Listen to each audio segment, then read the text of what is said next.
আচ্ছা নাম্বার 3, এবার 3-এরটা। নাম্বার 3 কি লেখা আছে? এবিসি সমকোণী ত্রিভুজ, এবিসি সমকোণী ত্রিভুজ যার বি কোণ 90 ডিগ্রি। ঠিক আছে, তো এবিসি সমকোণী ত্রিভুজ, এবিসি লিখেছি সমকোণী ত্রিভুজ যার বি কোণ সমকোণ। ঠিক আছে, আচ্ছা আর আরও একটা শর্ত দিয়েছে, বি কোণটা সমকোণ হবে এমন একটা ত্রিভুজ আঁকো এবিসি যার বি কোণটা সমকোণ হবে আর এ কোণটা 30 ডিগ্রি হবে। এই এ কোণটা 30 ডিগ্রি লিখেছি। আরও কিছু বলেছে যে এসি 20 সেন্টিমিটার, এটা এসি, এসি 20 সেন্টিমিটার। ঠিক আছে, এটা 30 ডিগ্রি, এটা 20 সেন্টিমিটার, এটা সমকোণ। এবার বের করতে দিয়েছে কি কোনটাকে তোমাকে ফাইন্ড আউট করতে হবে, বিসি আর এবি। তার মানে এইটা বিসি আর এটা এবি, এই দুটো জানা নেই, এদের মাপ জানা নেই, তাই এদের মান কত, এদের ভ্যালু কত বের করতে হবে। ওকে, আচ্ছা এবি কে আমি ধরে নিলাম ওয়াই আর বিসি কে আমি এবির মান বা ভ্যালু মনে করে নিলাম ওয়াই আর বিসির ভ্যালু মনে করলাম এক্স। ঠিক আছে, এবারে প্রথমে আমি বিসির ভ্যালু পাওয়ার চেষ্টা করছি। হ্যাঁ, বিসির ভ্যালু পাবো। আচ্ছা বিসির আমি চেষ্টা করছি, একটা কোণ দিয়েছে বিসির ভ্যালু বের করব আর এসি দিয়ে দিয়েছে, তাহলে বিসি আর এসি এইটা যখন কোণ তখন কিরকম হচ্ছে, এটাকে ত্রিভুজটা এইভাবে উল্টে গিয়ে এরকম হচ্ছে, এরকম হয়ে যাচ্ছে ত্রিভুজটা, তখন এই কোণটা এ হয়ে যাচ্ছে আর এইটা বি হচ্ছে, তখন এইটা সি হচ্ছে, এরকম হয়ে যায়, এটা 30 ডিগ্রি হচ্ছে, এরকম হয়ে যাচ্ছে। এইটা এইভাবে শুইয়ে দিলাম, এইভাবে শুইয়ে দিলাম, এই হয়ে যাচ্ছে।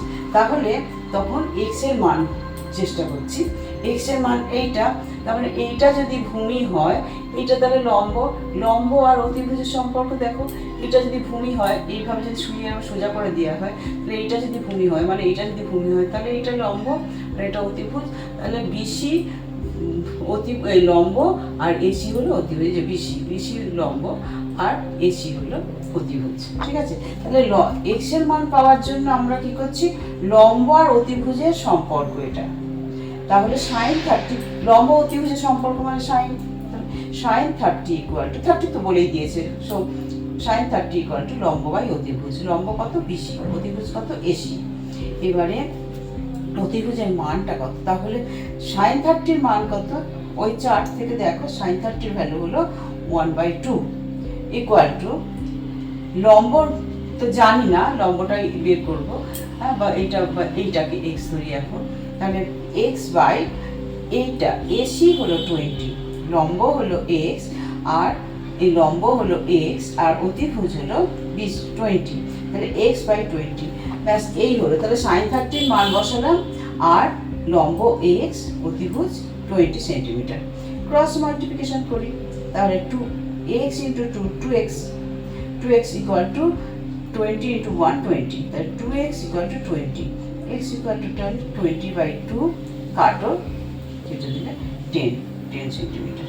ঠিক আছে, 10 সেন্টিমিটার, এটা একটা আনসার বেরোলো, বিসির মান বেরোলো, বিসির মান 10 সেন্টিমিটার।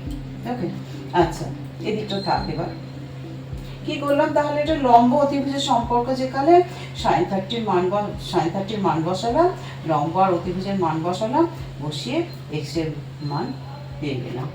এবারে ওয়াই এর মান পাবো, এই ওয়াইটা, এবার ওয়াই এর মান পেতে গেলে দেখো এবার কিন্তু ভূমি আর অতিভুজ, ভূমি আর অতিভুজ মানে এবি বের করবো, এইটা বের করবো, এটা ভূমি এটা অতিভুজ, ভূমি আর অতিভুজের সম্পর্ক যদি হয়, ওয়াই এর মান যদি বের করতে চাই তাহলে ভূমি আর অতিভুজের সম্পর্ক, তখন cos থিটা বা cos থিটা তো এখানে 30, তাহলে cos 30 হলো ভূমি বাই অতিভুজ, ভূমি হলো এবি, অতিভুজ হলো এসি, ভূমি এবির মান জানি না, ওয়াই লিখলাম, আর অতিভুজের মান আমরা জানি 20 সেন্টিমিটার, তাহলে এবি বাই এসি সমান ওয়াই বাই 20 সেন্টিমিটার, তাহলে cos 30 equal to Y by AC centimetre.